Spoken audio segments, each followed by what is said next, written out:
is really telling us. Apollo 11 worked, and no play makes Jack, Kubrick, a dull boy. If you think that I'm stretching things here, I would like to point out the patch that NASA had created to symbolize the Apollo program. There are other A's in the film also. The Overlook Hotel has several A's built into its construction when viewed from the outside. Stanley has used these A's before. Here is the cover of A Clockwork Orange, with Alex menacingly coming out of the A with his all-seeing eye cufflink.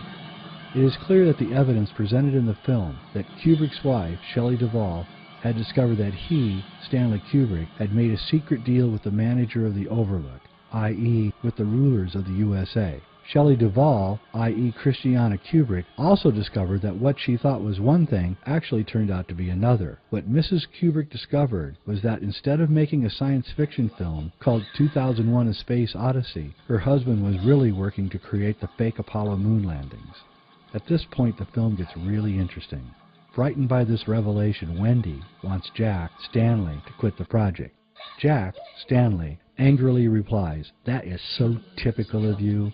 I've made an agreement. I have obligations to my employers."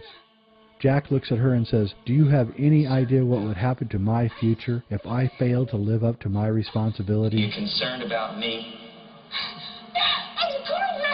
Of course you are. Ever thought about my responsibilities?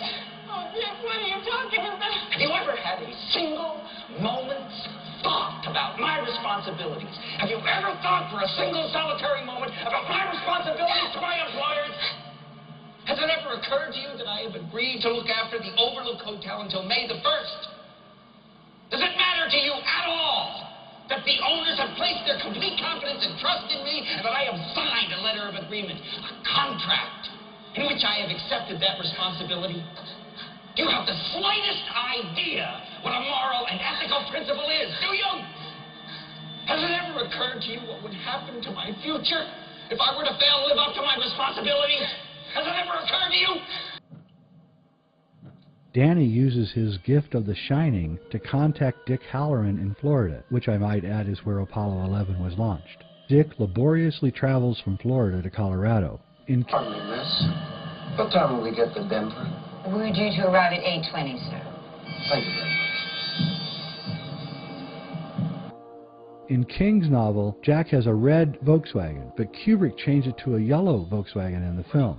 When Halloran is driving to the Overlook in the snowstorm, he sees a red Volkswagen completely wrecked by a semi-truck. This is a cold-hearted message directly from Stanley Kubrick to Stephen King, that his vehicle, the novel The Shining, has been wrecked by Kubrick and replaced with Kubrick's version. I really have to wonder what Stephen King thought of Kubrick's film when he saw this scene, especially since he was probably the only one in the world who understood Stanley's message. In another abrupt break with the novel, Jack Torrance kills Halloran as soon as he arrives at the Overlook. So much for Halloran's psychic abilities. Well, I think this scene is very disturbing, and I doubt if I can ever prove this, but I think Stanley Kubrick is telling us something very definite with this alteration to the King novel. I believe that the naive side of him, represented by Danny, told someone that he, Kubrick, was faking the Apollo moon landings. He may have even told this person that he was faking the lunar landings for NASA while appearing to produce the film 2001: A Space Odyssey. Halloran is a representation of the person that Kubrick mistakenly revealed this most secret of all information. When Halloran and Danny have a conversation about The Shining, Halloran warns Danny to stay away from room 237. He says, "You ain't got no business going to room 237, so just stay out." As Halloran is the only person to warn Danny, Stanley, about room 237, the moon landing stage, Stanley went to this mysterious confidant and told him that he was right. Stanley should have stayed away from room 237, the moon landing stage. Because of that, Halloran, or the person who Stanley told, had to die. The secret must remain safe. You're scared of room 237, ain't you? No, I ain't. Mr. Halloran, what is in room 237? Nothing. There ain't nothing in room 237. But you ain't got no business going in there anyway.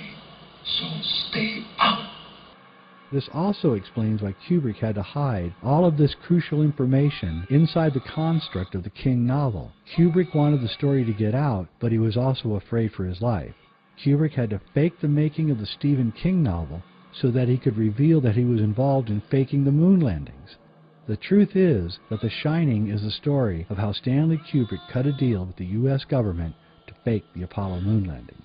It is also the story of how Kubrick may have accidentally told someone what he had done and how that person had to be killed. The Shining is also the story of how faking the moon landings almost sacrificed his relationship with his wife. Finally, it is the story of how Stanley Kubrick barely escaped alive. The Shining is the story of how a part of Stanley Kubrick was killed by the agreement that he made with the U.S. government to become the caretaker of the project called A11 or Apollo 11.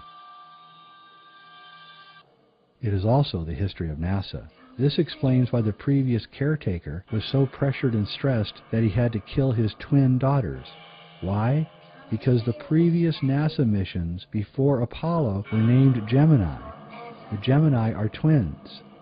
This is why Kubrick switched the girls from just being sisters to being twins.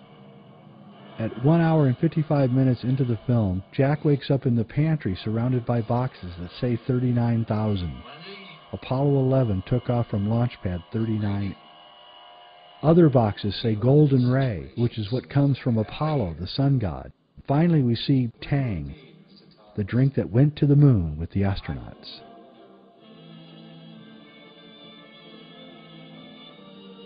And finally, the ending shot of The Shining has Jack at a 4th of July party in 1921. In his right hand, he is holding a secret note. There is also a gentleman behind Jack who is trying to stop him from showing us this secret note. What is in this secret note? You have just found out.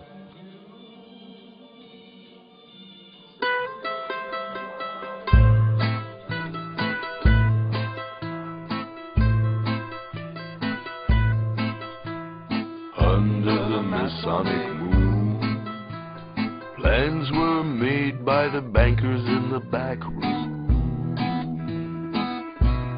Get the president out of the way and hire Stanley Kubrick. Under the Masonic moon,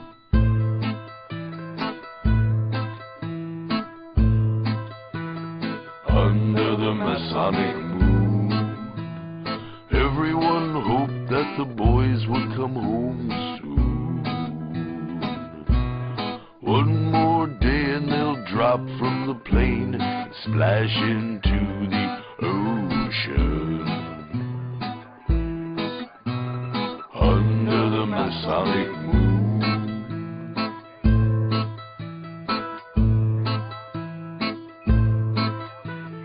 Werner von Braun and his conspirators got a free ride to the States.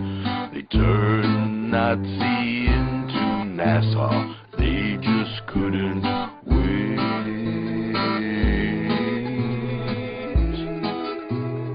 Under the Masonic moon,